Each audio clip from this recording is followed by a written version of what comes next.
سلام علیکم. په دې ویډیو کې تاسو ته یو څو سوالونه چې زموږ نه یو دوست په اروپا کې اوسیدونکی د هغه غوښتنه کړې وه د دې سوالونو د حل، نو ما بهتره دا وبلله چې د ویډیو په ترو باندې دا سوالونه حل هم ورولېږم او په عین حال کې که چیرې دا ویډیو د نورو دوستانو د ګټې سبب ګرځي هم چینل کې به ګټه ترې پورته کړي. نو سوالونه اسانه دي، تقریبا د پوهنتون د تیاري د سویې یا د 10م 11م 12م د دغه اندازه تقریبا تابعګانې دي پکې، غیر مساوات دي پکې او بعضې مثلثات دي پکې. نو هیله ده چې د ټولو هیوادوالو د ګټې مصدر وګرځي. لومړی سوال دا داسې چې په دغه غیر مساواتو کې چې 3 پر یو منفي x باندې که چیرې دا له یو نه وړکی وي، د دې په دې کې x کوم والیو یا کوم عدد اخیستی شي، نو د دې به موږ تنظیم داسې کوو چې لومړی طرفین وسطین که چیرې د مساوات خپله د غیر مساوات په شکل باندې ولیکو، نو موږ دواړه طرف په یو منفي x باندې ضربوو، نو موږ داسې لرو چې 3 به کم وي له یو منفي x په یو کې چې ضرب شي خپله یو منفي x راځي.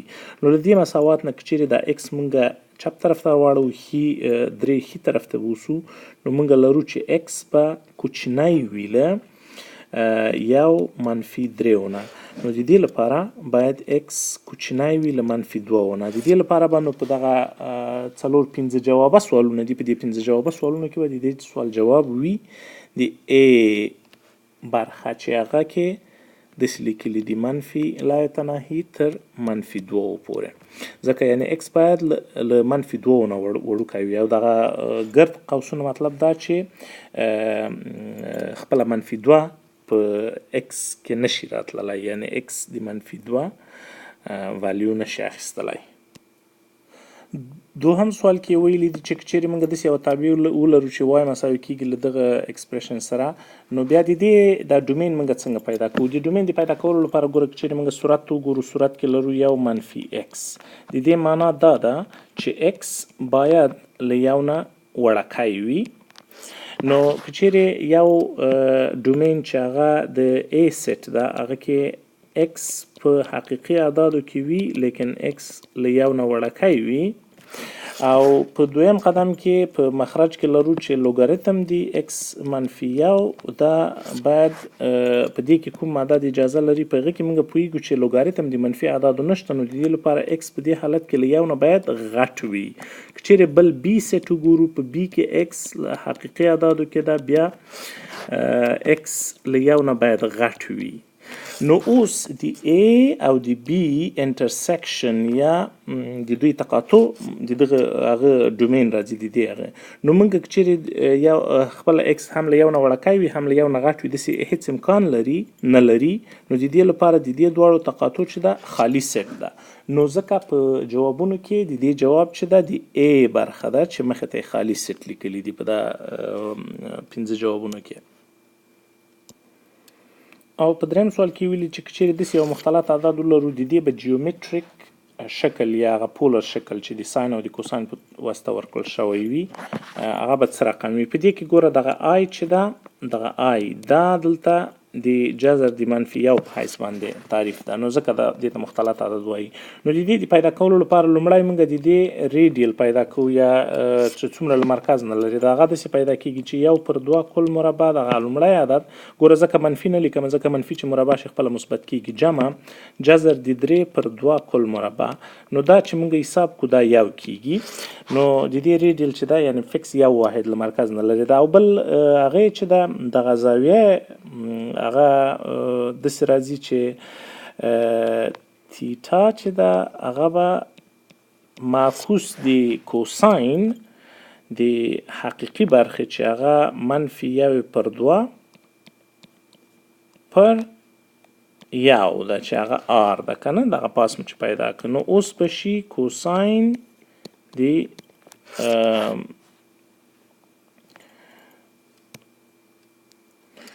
چې دا کېږي کوساین د منفي 1 پر 2 چې دا کېږي 120 درجې او 120 درجې، البته دلته به دا ورسره ولیکم، او 120 درجې مونږ پوهیږو چې دا په ریډین کې مونږ کله لیکو هغه کېږي 2 پای پر 3.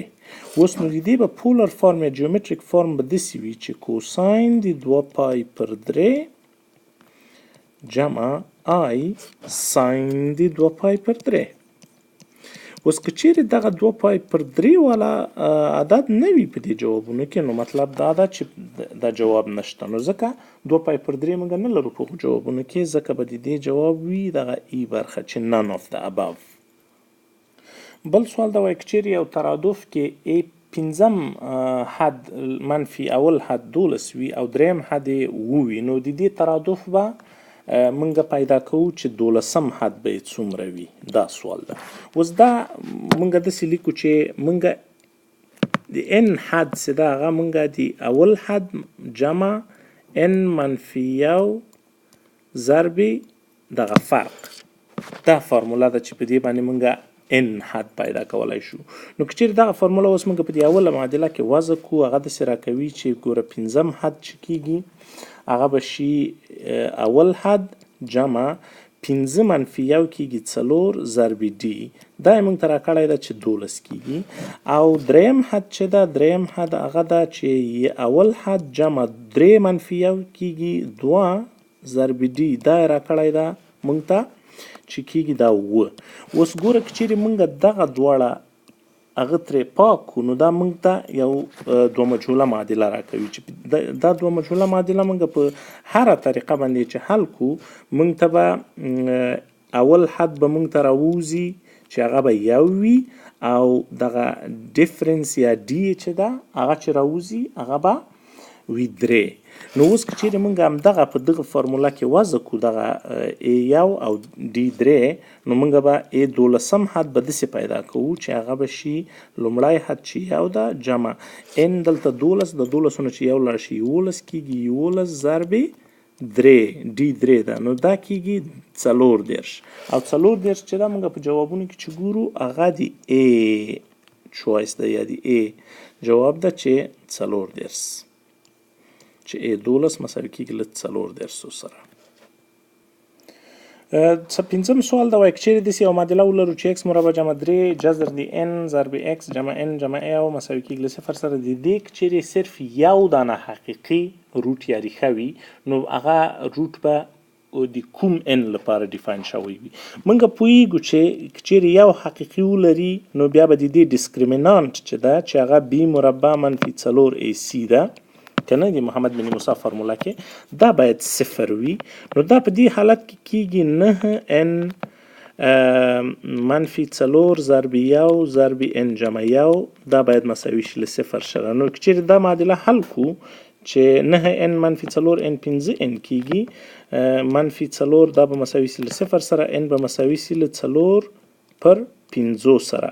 نو 4 په 15 موږ ګورو چې هغه د ډي برخه ده، نو ډي د دې جواب راځي چې n مساوي کېږي له 4 پر 15 سره. او بل سوال داسې دا وایي که چیرې موږ داسې یو معادله ولرو، یو 2 مجهوله معادله ولرو چې یوه کې لاګ لوګاریتم په قاعده د 1 پر 3 د x منفي لوګاریتم په قاعده د 1 پر 3 د y مساوي له 0 سره، او بلکې y مربع منفي 2x منفي 3 مساوي کېږي له 0 سره. نو د دې معادلې حل په دغو جوابونو کې شته که نه؟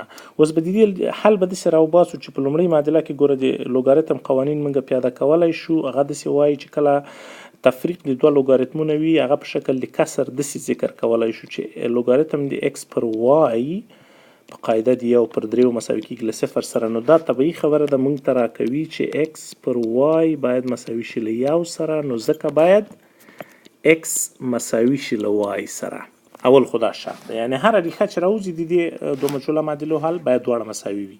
په لومړي قدم کې او په دویم قدم کې چیرې دغه د x په ځای باندې y په دې دویمه معادله کې وضع کړو، نو موږ لرو چې y مربع منفي 2y منفي 3 مساوي کېږي له 0 سره. او دا چې دا 2 ریښې لري.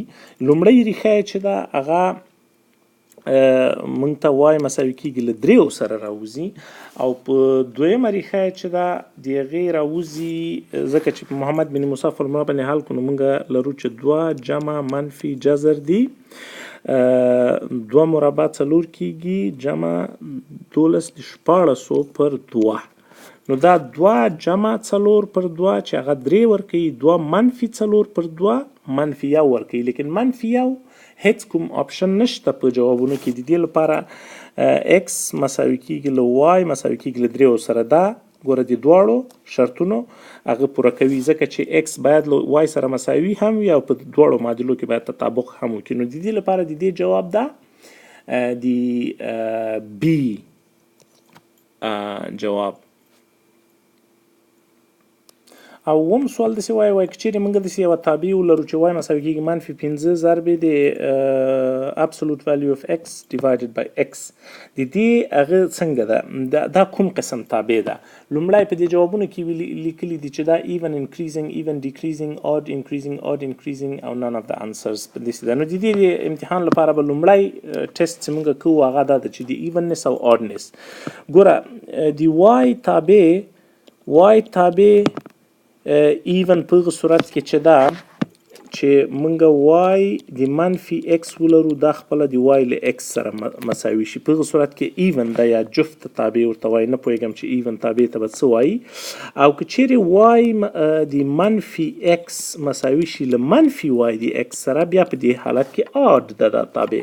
نو دا دواړه حالتونه موږ ټیسټ کوو، ګورو چې که چیرې y د منفي x ولرو y د منفي x ولرو نو هغه موږ ته راکوي چې -15 ضرب منفي x په مود کې او بیا پر منفي x چې دا موږ ته راکوي مثبت 15. او همدارنګه که چیرې ولرو y د منفي y د x نو هغه به موږ ته راکړي چې -15 دا منفي به له قوس نه بیرون ځکه چپ طرف ته له قوسه بیرون ده ضرب x پر x. نو په داسې حالت کې به هم موږ مثبت 15 ولرو. نو ګورو چې منفي y د منفي x له منفي د y د x سره مساوي ده. نو د دې لپاره له دغو دواړو نه وایو چې دا اود فنکشن ده یا طاق فنکشن چې ورته وایي. او همدارنګه موږ د دې انکریزینګ ځکه ګورو ډیکریزینګ او انکریزینګ چې y کچیرې انکریزینګ وي y د x باید همیشه کم وي یا مساوي وي له y د x جمع اپسایلون سره چې اپسایلون په هر حقیقي عدد وي. نو په داسې حالت کې دغه تحقق نه مومي ځکه په دې خط راکش کوو. ځکه موږ ګورو چې د منفي اعدادو لپاره y مساوي کېږي له 15 سره او د مثبتو اعدادو لپاره y مساوي کېږي له منفي 15 سره. نو د دې قصه داسې ده چې y د x چې ده هغه همیشه غټ یا مساوي ده له y د x جمع اپسایلون سره. نو د دې لپاره د ټولو اپسایلونونو چې حقیقي اپسایلون وي وبخئ x نه اپسایلون مې مطلب ده. نو په دې صورت کې موږ دغه بنیاد باندې تصمیم نیسو چې دا باید odd decreasing function وي چې هغه ده D choice د D دا بدلته ولیکم. او اتم سوال کې داسې ویلي وای د دغې معادلې حل په ګوته کوي ټول حلونه یې البته ځکه دا معادله خو باید لا تناهي حلونه ولري ځکه مثلثاتي فنکشنونه لرو. نو کله چې دوه مقدارونه سره ضرب شوي وي حاصل ضرب وي نو هر یو قوس صفر کېدای شي، حاصل صفر وي هر یو قوس صفر کېدای شي. نو یو منفي کوساین د x که چیرې صفر شي موږ پوهیږو چې x باید په دې حالت کې پای پر 2 وي یا 90 درجې ځکه د 90 درجو کوساین چې دا بخښنه غواړم کوساین د x چې کله یو شي کوساین د x ګوره کابل خواته واړو کوساین د x مساوي کېږي له یو سره. نو د دې لپاره x باید 0 درجې وي یا 0 درجې وي او x چې بیرته 360 یا 2 پای هم شي او x چې 4 پای هم شي یعنی 2 جفت پای جفت هر عدد دی پای چې وي.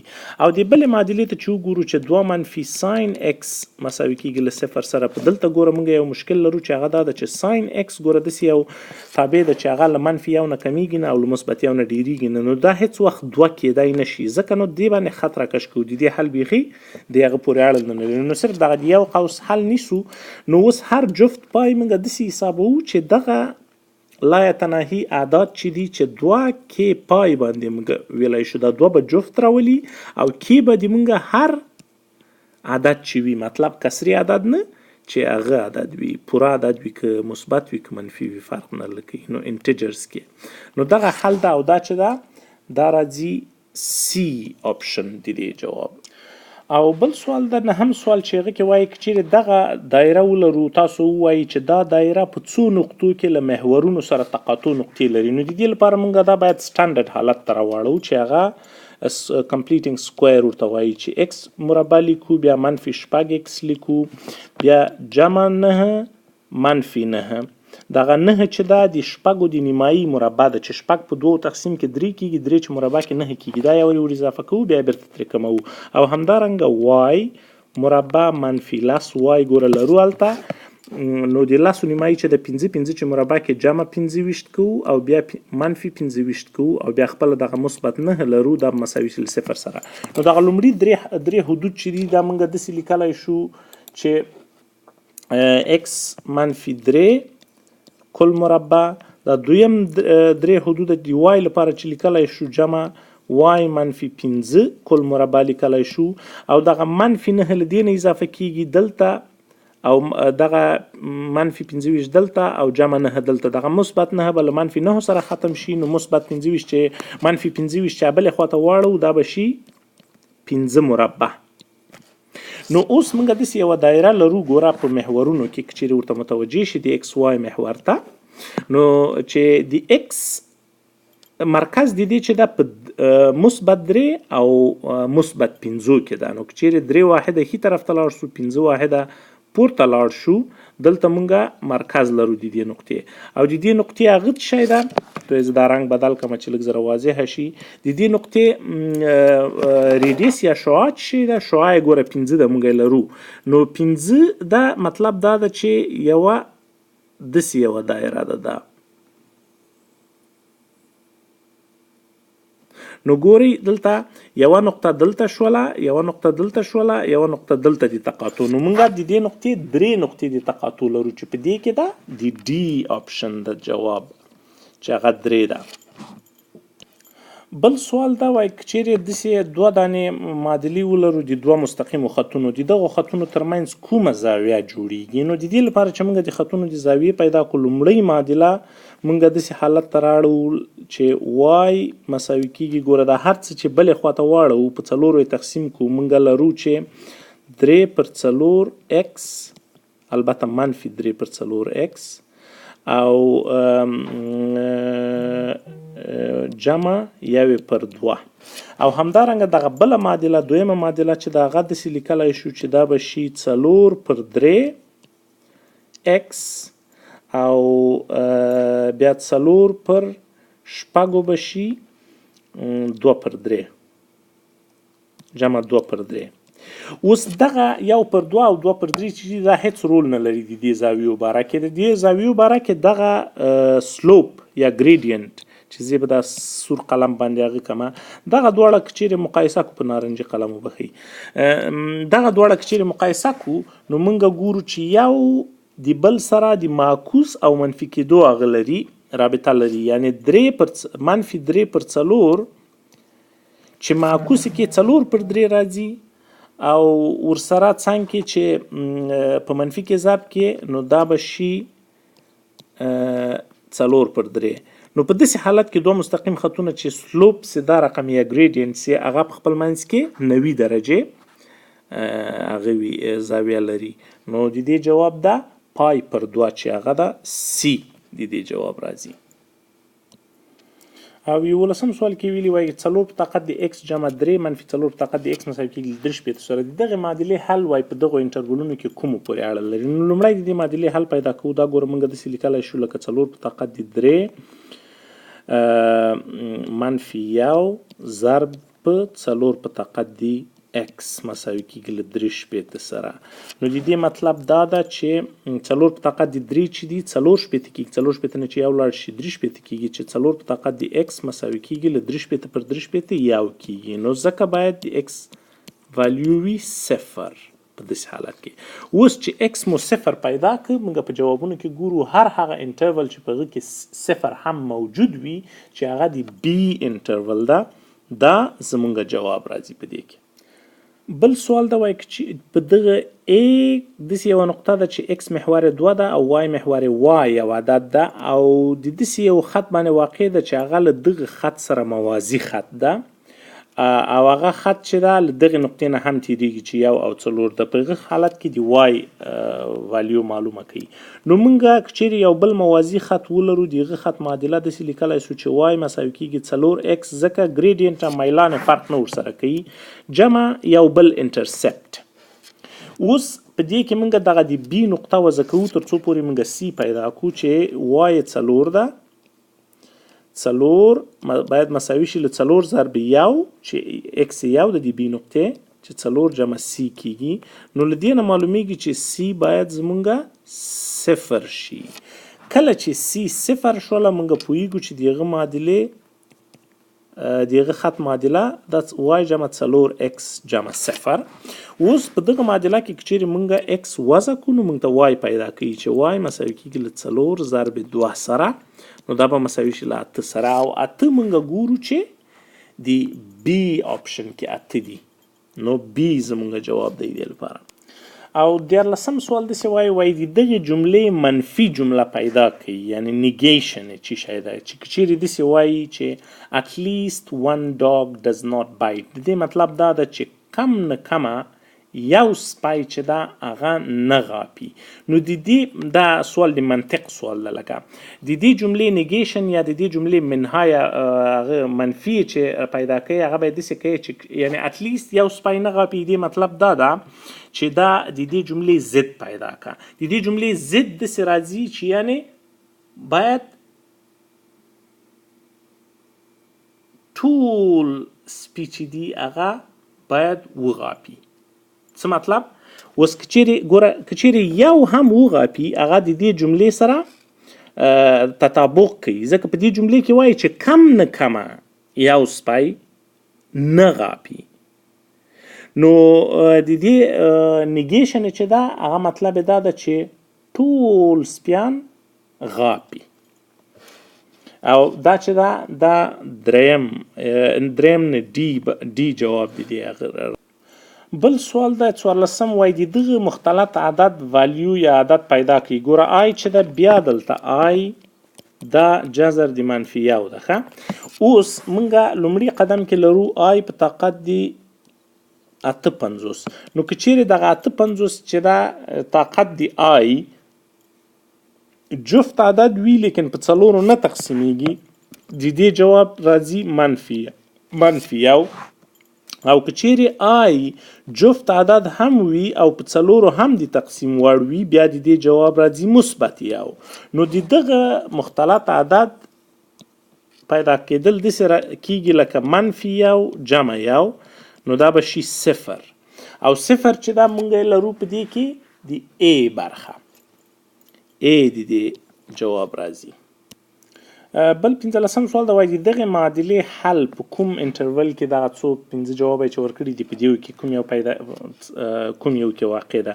نو ګوره دا موږ د لوګاریتم قوانین موږ استفاده کولای شو چې دا داسې ولیکو چې دا مساوي کېږي لوګاریتم په قاعده د درې د دغو دواړو د ضرب چې هغه 28 ضرب x مکعب کیږي که چیرې x ضرب x مربع کې x مکعب کیږي دا به شي له 15 سره. د دې د حل لپاره دواړه طرفه موږ د دریو طاقت جوړو چې په حالت کې موږ ته لاسته راکوي 28 x مکعب به مساوي شي له 3 په طاقت د 15 سره. اوس موږ دواړه طرفه په 28 تقسیمو چې x مکعب به موږ ته راکړي چې 3 په طاقت د 12 راځي ځکه 15 منفي 3 12 کیږي ځکه 28 3 مکعب د خپله. اوس موږ x پیدا کوو چې x به مساوي شي له 3 په طاقت دی 4 سره چې 12 تقسیم په 3 او 4 کیږي او له دې نه معلومیږي چې دا به مساوي وي له 1 سره ځکه 9 کیږي. نو 1 چې دا په جوابونو کې چې وګورو هغه د 1 او د 3 ترمنځ واقع ده ځکه نو جواب A راځي. بل 14م سوال د هغه کې ویلي دي چې د دغه معادلې حقیقي څو دانې حلونه موږ درلودلی شو. ګوره دا معادله که چیرې موږ وغواړو د دې دواړه طرفه مربع کولی شو چې موږ به ولرو 15 منفي x مساوي شي له ښی طرف x جمع 1 چې مربع کې x مربع جمع 2x جمع 1 کیږي.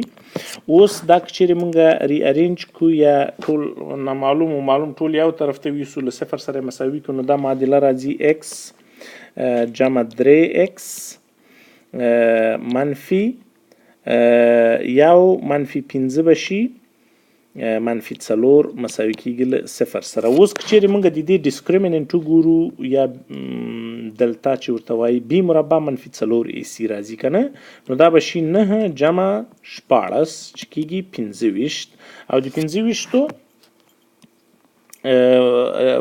پرفیکت جذر چې د مثبت 15 منفي 15 نو د دې لپاره او دا له صفر نه غټ ده که نه نو د دې لپاره موږ د دې دوه ریښې لرو.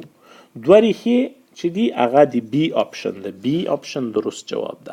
بل سوال دا 18م سوال وایي د دغه اکسپریشن چې دا چپ طرف ته ما لیکلی ده د دې وایي عدد د دې عددي ولیو مقدار څومره کیږي که چیرې کو تانجنت د ایکس له یو سره مساوي وي.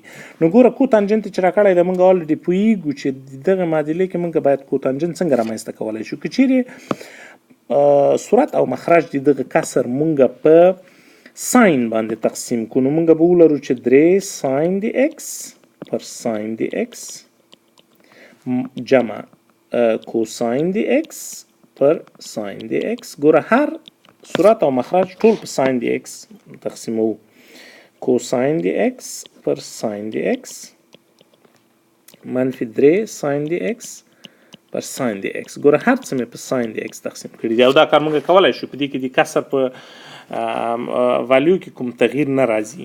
نو اوس موږ ګوره څه شی ختمولی شو یا کنسل کولی شو. ګوره دغه ساین د x له دې ساین د x سره خلاصیږي دا ساین د x د دې ساین د x سره خلاصیږي نو موږ لرو لومړی 3 جمع کوساین د x پر ساین د x کوتانجانت د x کیږي او لاندې موږ کوساین د x په ساین د x لرو چې هغه کوتانجانت د x کیږي وبخئ منفي 3 نو موږ لرو ګوره کوتانجانت د x یو راکړی ده چې 3 جمع 1 کیږي بیا یو منفي 3 کیږي که نه نو بیا دا کیږي 4 پر منفي 2 چې د دې جواب د منفي 2 او منفي 2 په دې کې چې دا دغه د ډي آپشن ده دا درست.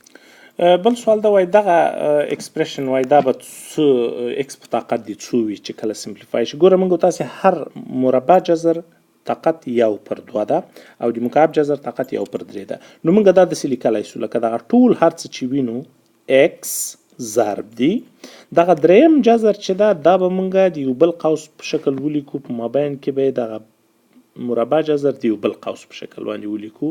نو لومړی x چې دا مربع جذر د دې ته 1 پر 2 لیکو دا دویم قدم کې مکعب جذر ته جوړ شوی 1 پر 3 لیکو او بیا دغه ټول چې ده بیا مربع جذر شوی ده صحیح ده 1 پر 2 لیکو.